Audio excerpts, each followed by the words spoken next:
18 years old when I got married. I belonged to a very conservative family, a Baloch family, where good daughters never say no to their parents. My father wanted me to get married, and all I said was, if that makes you happy, I'll say yes. And of course, it was never a happy marriage. Just about after 2 years of getting married, about 9 years ago, I met a car accident. Somehow my husband fell asleep and the car fell in the ditch. He managed to jump out, saved himself. I'm happy for him. But I stayed inside the car and I sustained a lot of injuries. The list is a bit long. Radius ulna of my right arm were fractured. The wrist was fractured. Shoulder bone and collarbone were fractured. My whole rib cage got fractured. But that injury that changed me and my life completely was the spine injury. Many people came to rescue. They gave me CPR. They dragged me out of the car. And while they were dragging me out, I got the complete transection of my spinal cord. Those 2.5 months in the hospital were dreadful. I was at the verge of despair. One day, doctor came to me and he said, well, I heard that you wanted to be an artist, but you ended up being a housewife. I have a bad news for you. You won't be able to paint again. Next day, doctor came to me and said, your spine injury is so bad, you won't be able to walk again. I took a deep breath and I said, it's all right. Next day, doctor came to me and said, because of your spine injury and the fixation that you have in your back, you won't be able to give birth to a child again. That day, I was devastated. I started to question my existence. Why am I even alive? So what kept me going was, one day I asked my brothers, I know I have a deformed hand, but I'm tired of looking at these white walls in the hospital and wearing these white scrubs.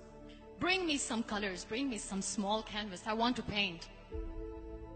So the very first painting I made was on my deathbed, where I painted for the very first time.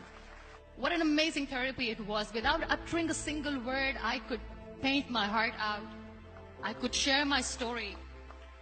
People used to come and say, what lovely painting. So much color. Nobody could see the grief in it. Only I could. And that day I decided that I'm going to live life for myself. I am not going to be that perfect person for someone. I am just going to take this moment and I will make it perfect for myself. That I'm going to fight my fears. So I wrote down one by one all those fears. And I decided that I'm going to overcome these fears one at a time. You know what was my biggest fear? Divorce. But the day I decided that this is nothing but my fear, I liberated myself by setting him free.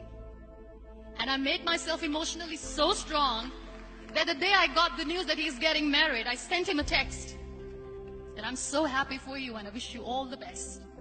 And he knows that I pray for him today. Number 2 was, I won't be able to be a mother again. And that was quite devastating for me. But then I realized there are so many children in the world, all they want is acceptance. So there is no point of crying, just go and adopt one. And that's what I did.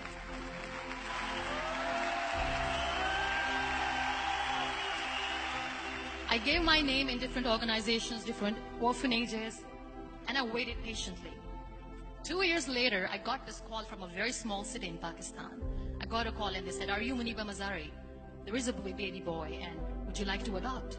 I could literally feel the labor pain. I said, yes, yes, I am going to adopt him. I am coming to take him home. And that day, I was 2 days old, and today he's 6. You know, when you end up being on the wheelchair, what's the most painful thing?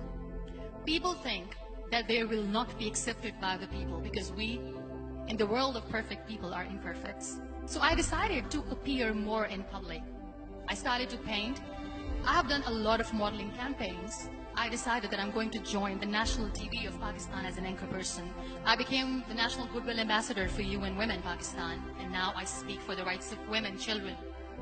I was featured in BBC 100 Women for 2015. I'm one of the Forbes 30 under 30 for 2016.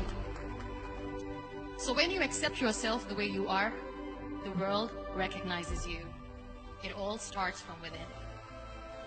We have this amazing fantasy about life. This is how things should work.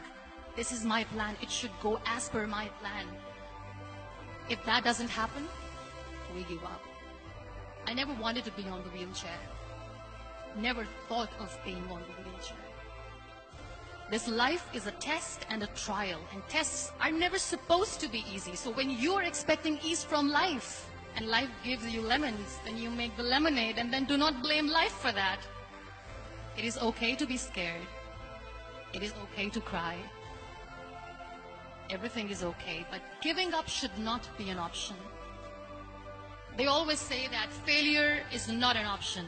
Failure should be an option, because when you fail, you get up, and then you fail, and then you get up, and that keeps you going. Embrace each and every breath that you are taking. Celebrate your life. Live it.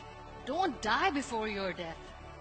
Real happiness lies in gratitude. So be grateful, be alive, and live every moment.